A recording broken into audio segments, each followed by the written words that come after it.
I've already lost count of the days since they relieved me of duty. Strange how years of your life can just vanish in the blink of an eye. And in a flash, you've got nothing but time. Time to reflect on everything that's happened. Hard to believe it's been only a few years since this all began. We were testing out the Normandy, Captain Anderson's new ship, when the distress call came in. An Alliance patrol on Eden Prime had been attacked. They'd seen something they couldn't explain. And whatever it was massive. I hit the ground with my lieutenant, Kaidan Alenko. A good kid, loyal, by the book, with a talent for biotics. We came across the lone survivor of the patrol, Gunnery Chief Ashley Williams. A soldier to the core. Tough, disciplined, ready to take on whatever came her way. Ashley joined up with us and took us to the spot where she lost her squad. That's when we saw it. The ship. Like nothing I'd ever seen. It was massive, scorching the colony and everything around it as it blasted away. We followed the path of destruction to an artifact, a beacon left by a long-dead race called the Protheans. The colony had dug it up, and whoever attacked them had tried to take it. Chief Williams made the mistake of getting too close. It hit her with some type of energy. I grabbed her and threw her out of the way. That's when it hit me. Hard. Every muscle in my body went rigid. I couldn't move, could barely breathe. Everything went black. And then I saw something. A vision. Dream. A nightmare. By the time I woke up, we were halfway to the Citadel on our way to meet the Council. I was expected to explain what I'd seen. Anderson came along. So did Adina, our political representative on the Citadel. With those two heavyweights, it seemed reasonable we could persuade the Council that the ship we'd seen was a potential threat, as was the individual behind the attacks. The main suspect for the Eden Prime massacre was a Turian Spectre named Saren. He'd been seen by one of the survivors from the colony at Eden Prime, and there was some evidence to suggest that the ship was connected to Saren. But even Adina's pointed accusations weren't enough to convince the Council. They just couldn't believe one of their chosen elite Spectres could be guilty of something like that. They needed proof, which meant I needed proof. Fortunately, I wasn't alone in my search. Garrus, another Turian, wanted to help. A top agent for Citadel Security. Despite orders from his superiors that he shouldn't get involved, he told me he was suspicious of Saren, and he had some useful leads. More importantly, he was willing to share them. That led me to Rex, the biggest, nastiest-looking Krogan bounty hunter I'd ever seen. He turned out to be more than just a brute. It was his intel that led to a fugitive with incriminating evidence on Saren. The fugitive turned out to be an energetic little Quarian named Tali. A tech expert with a knack for hacking, she'd procured some information on Saren. Evidence that proved Saren was dirty. Tali's evidence proved that Saren was responsible for the massacre on Eden Prime, and that the immense warship we'd spotted was in fact Saren's flagship. But it went much further. Saren was trying to find a way to bring back a race of sentient machines from dark space. Machines allegedly responsible for cleansing the galaxy of all organic life. These Reapers were blamed for wiping out all life 50,000 years ago, including the Protheans, then disappearing back through the mass relays to dark space, leaving no trace they'd ever been. That explained why Saren was after the beacon, and it made some sense out of my visions. But not much else. We couldn't convince the Council that the Reapers were a threat, but they agreed Saren had to be stopped. They stripped him of his Spectre status and gave me the honor of becoming the first human Spectre. My first task? Bring down Saren. Anderson decided to stay behind, giving up his ship, the Normandy. He told me I would need it more than he would. He also pointed me in a direction. Liara, a Prothean expert, adept in biotics, and maybe most importantly, daughter of Benezia, Saren's top lieutenant. And like most Asari, as beautiful as she is intelligent, and born with a unique ability to meld with other species. Liara was able to help me decipher some of the vision the beacon had given me. Nothing concrete, but it gave me some clues. And a new appreciation for the Asari. Her technique for accessing my vision was unexpected, but not at all unpleasant. Ashley was a little concerned about the connection I shared with Liara. As commander, I knew either relationship had the potential to interfere with the mission.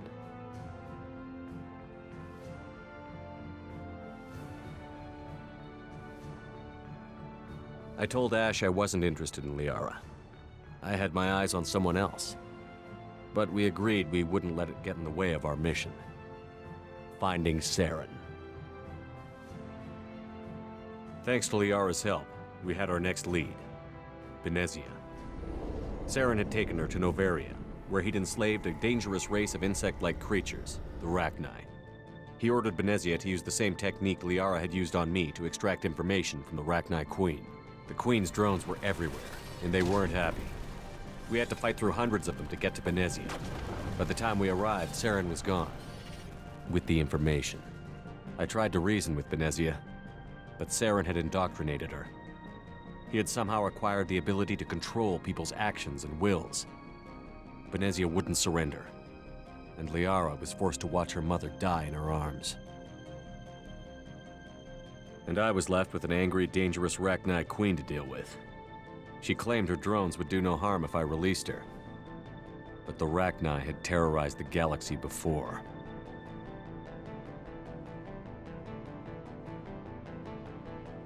I couldn't take the chance. I had a mission to do, and an army of angry Rachni would be one more problem I didn't have time to deal with. With Saren's top lieutenant dead, he was quickly running out of time and places to hide. I tracked him down at his base on Vermeer, but we soon learned it was more than a base of operations. It was a breeding ground. Saren was breeding an army of Krogan. He'd found a cure for the genophage, a disease inflicted on the Krogan to prevent them from breeding and taking over the galaxy. But the Krogan Saren was breeding were slaves, mindless beasts that obeyed Saren's will. I had to destroy the base, and all its research. Rex disagreed. Violently. Rex wanted the genophage cure for his people. I tried to convince him to help me destroy it, that these Krogan weren't real. But he wouldn't back down.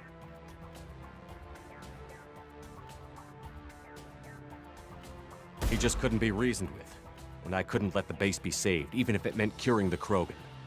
Saren had to be stopped. When we finally got to the center of the base, I realized just how close Saren was to completing his plan. He was already in communication with the Reapers. Sovereign, Saren's flagship we'd all assumed was just a ship, was a Reaper. It spoke to me, threatened me. I could feel the menace it had for every living thing. It wanted me dead. It wanted us all dead. And I knew it was capable of doing just that. What I couldn't understand was why Saren would help it. But there was no time to think about it. Sovereign knew where we were. We had to destroy the base and get the hell out. I split up my team in 2 squads, sending Ash with one and Kaidan with the other as a distraction. We had a nuke, and we planned to use it. Before we could detonate the bomb, Saren showed up. We fought. I stalled him to make time for my team. And in talking to him, I realized the truth. It wasn't Saren who was indoctrinating everyone. It was Sovereign. The Reaper. And Saren was in deeper than all of them. He tried to convince me he was still in control. Said he found a way to reduce the Reaper's influence, but he was kidding himself. Or believing the lies Sovereign was telling him. Before I could convince him to stop, he ran, leaving me just seconds to extract my squad mates. I tried, but I wasn't fast enough. I could only save one of them. Kaidan was a good man, and a great soldier. But I had to choose, and I chose Ash. That was the last time Saren would slip away from me. I knew then, the next time we met, one of us would die. With my team mostly intact, we chased Saren and his army to Ilos, a long-lost planet that had once belonged to the Protheans. As we prepared for what we knew would be a desperate fight, I spoke to my crew. We were just one ship, against Saren's growing army. I assured them all that despite the odds, we could defeat him. But Ash saw through my words. She knew I was hurting after Kaidan's death. She could sense my doubts. We both knew this mission could be our last. Until that moment, we'd put our feelings aside for the sake of that mission. But why wait? We gave in to each other, and it was perfect. While it lasted. We arrived on Ilos, close behind Saren. Once on the planet, we discovered a Prothean databank that helped me put the final pieces of my vision together. The Reapers had come 50,000 years ago, and every 50,000 years before that, each time purging the galaxy of life. The Protheans had fought and died, like every species before them. But a few survived long enough to leave a parting gift. The Protheans had discovered that the Citadel was the key to controlling the mass relays. By sabotaging the Citadel, they found a way to close the relays to dark space, slowing the Reapers' return, giving us the time we needed to find a solution to stop the Reapers once and for all. Saren knew this. He was leading his army to take control of the Citadel and re-establish the relays to dark space, bringing the waiting Reapers here to destroy us all. We followed him to the Citadel. It was intact, but heavily damaged. He had caught the Council fleets by surprise, and they were only now regrouping. And with Sovereign as his flagship, there was little hope the fleets could counterattack with enough strength to take back the Citadel. But Saren was done running, and I was done chasing him. As the Alliance and Citadel fleets battled Saren's army outside, I cornered the Turian bastard in the Citadel tower and confronted him. He died believing that the Reapers would save him. As I fought to regain control of the Citadel, the Council's flagship, the Destiny Ascension, fell under attack. Despite Saren's death, Sovereign and Saren's army continued to fight. The Council was aboard the Destiny Ascension, and they were requesting assistance. But I knew in order to help them, I would have to put our Human Alliance fleet in jeopardy.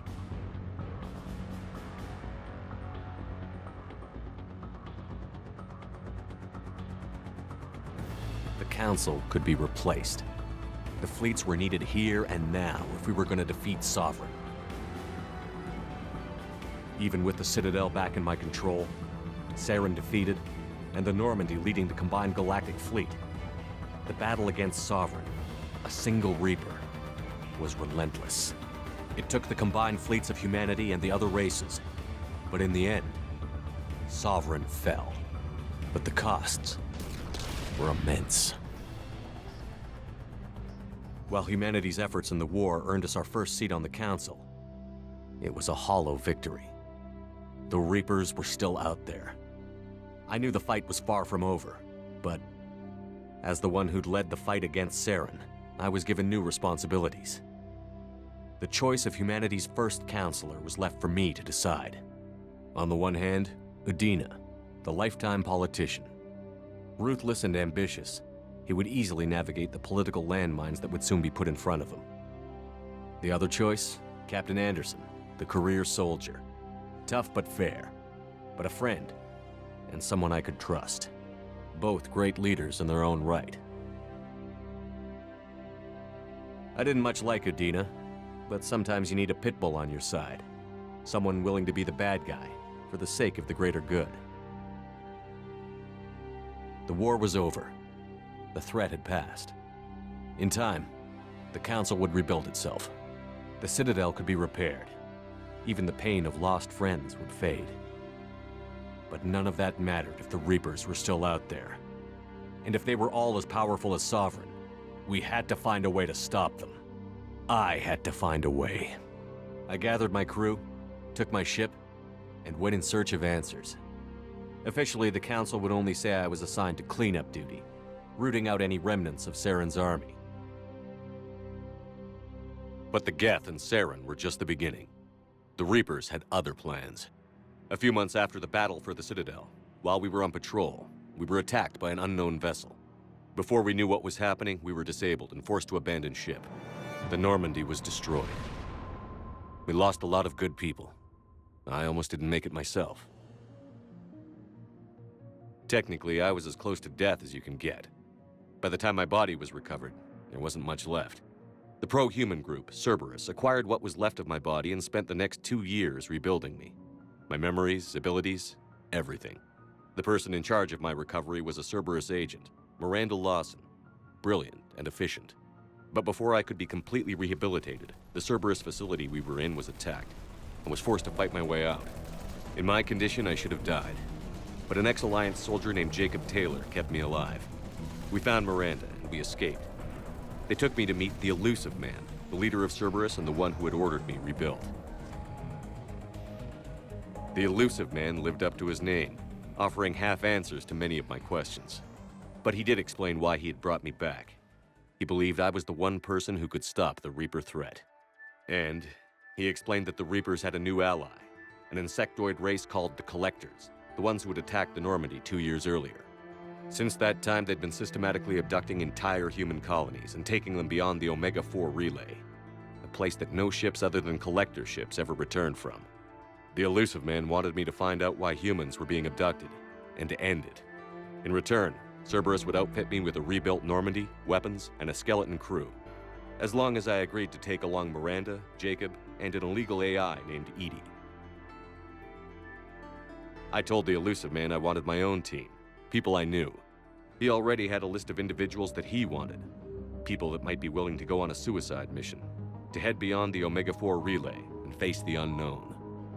It was an interesting list. Ex-convicts, assassins, experimental scientists. In the end, it was my choice. It would take time and effort to recruit them all, and with more humans disappearing every day, I wasn't sure I should bother.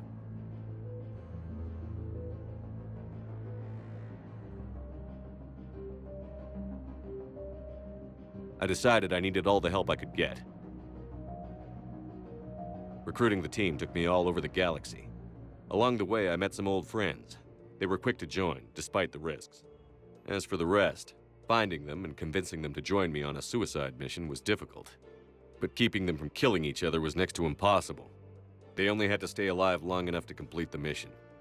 I wasn't sure what difference it would make if they were happy doing it.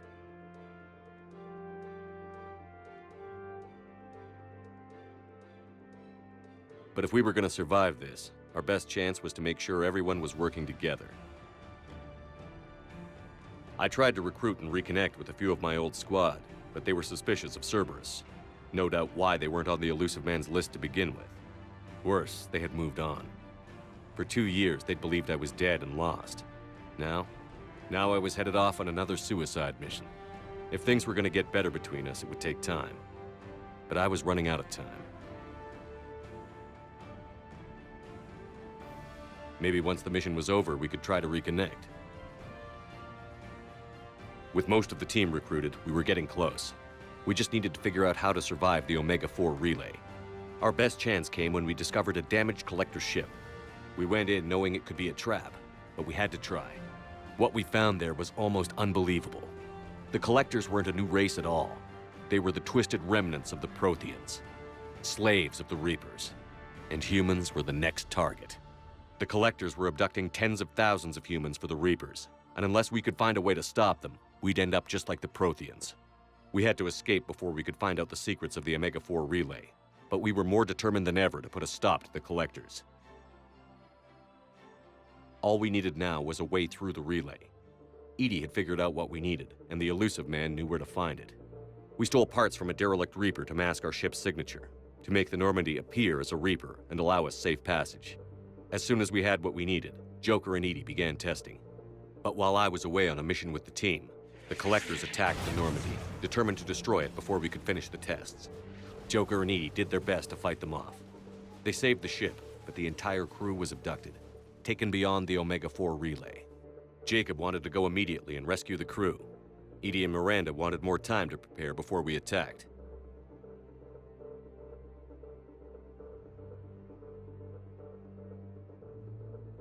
We had everything we needed to get through the Omega-4 relay safely.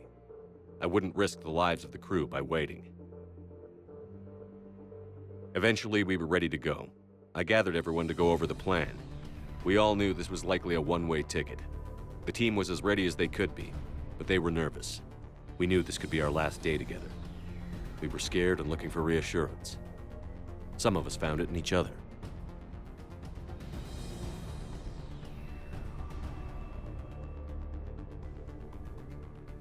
But I went to my cabin to be alone, to prepare for the attack, go over every detail. I had to make sure we were ready. The day of the attack, everything went as planned. At first. The Normandy made it safely through. As we scanned the wreckage of all the ships that had failed before us, we found what we were looking for. The Collector base. And guarding it, the ship that had destroyed the Normandy 2 years ago, and almost ended my life. But this time, we were the attacker. The Normandy sustained heavy damage. We lost some of the team, but eventually we destroyed the Collector ship, and made our way to their base. We knew the fighting inside would be brutal. We arrived intact, and the team was strong, resilient. We repelled every attack thrown at us. Eventually, we made it to the heart of the base.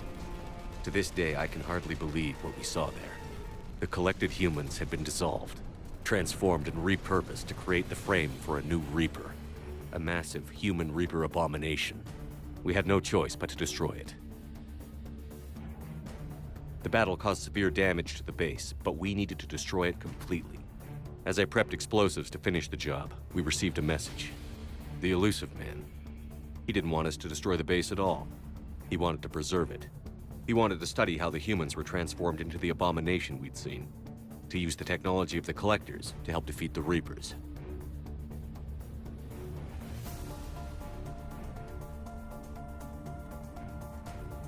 I always suspected the Illusive Man had his own motives, but I couldn't agree with him on this. We had stopped the Collectors. We would find a way to stop the Reapers without sacrificing our morality in the process. We destroyed the base, completely, and escaped back through the Omega-4 relay.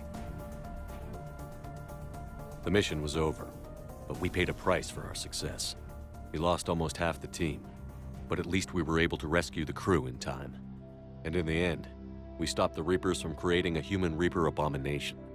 And we bought everyone just a little more time. If only there was more time. The Reapers are still coming. Every day a bit closer. I handed every piece of intel on the Collectors and Cerberus over to the Alliance brass.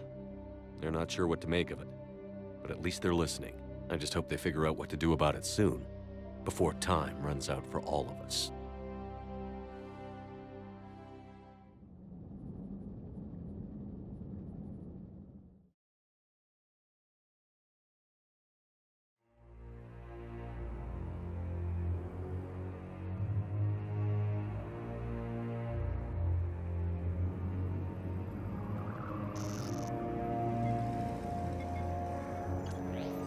How bad is it? Bad. We just lost contact with 2 of our deep space outposts. There's something massive on long-range scanners. Is this what Shepard warned us about? I'd stake my life on it. How long do we have? Not long. I sent word. The fleet's immobilizing. God help us all.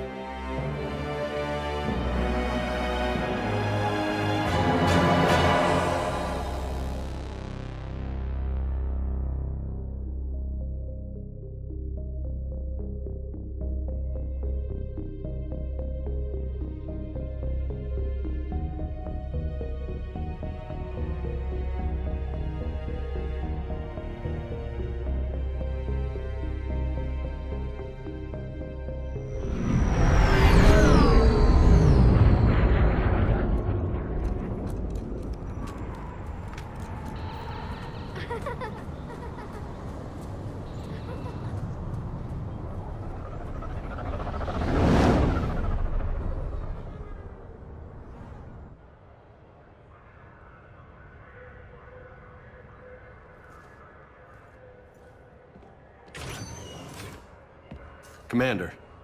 You're not supposed to call me that anymore, James. Not supposed to salute you either. We gotta go. The Defense Committee wants to see you.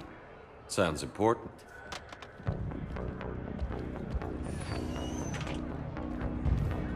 What's going on? Couldn't say. Just told me they needed you. Now. Anderson? Admiral? You look good, Shepard. Maybe a little soft around the edges. How you holding up since being relieved from duty? It's not so bad once you get used to the hot food and soft beds. We'll get it sorted out. What's going on? Why is everyone in such a hurry? Admiral Hackett's mobilizing the fleets. I'm guessing word's made it to Alliance Command. Something big's headed our way. The Reapers? We don't know. Not for certain. What else could it be? If I knew that.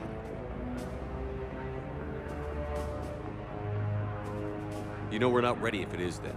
Not by a long shot. Tell that to the Defense Committee. Unless we're planning to talk the Reapers to death, the committee is a waste of time. They're just scared.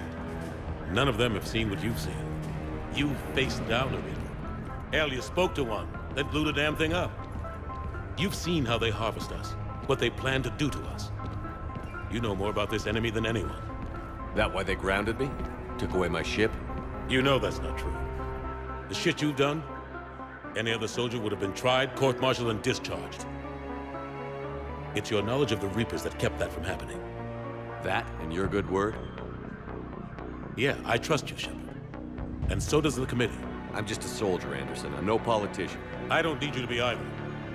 I just need you to do whatever the hell it takes to help us stop the Reapers.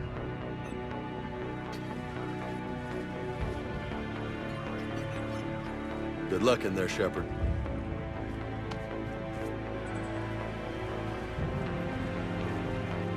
Anderson? Shepard. Ashley. Lieutenant Commander, how'd it go in there? I can never tell with them. I'm just waiting for orders now. Lieutenant Commander. You hadn't heard? No, I hadn't. Sorry, Shepard. It's been... well... That's okay. Just glad I bumped into you, Ash. me too. Admiral, Come on.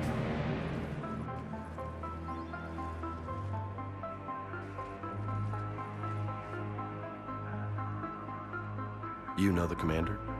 I used to.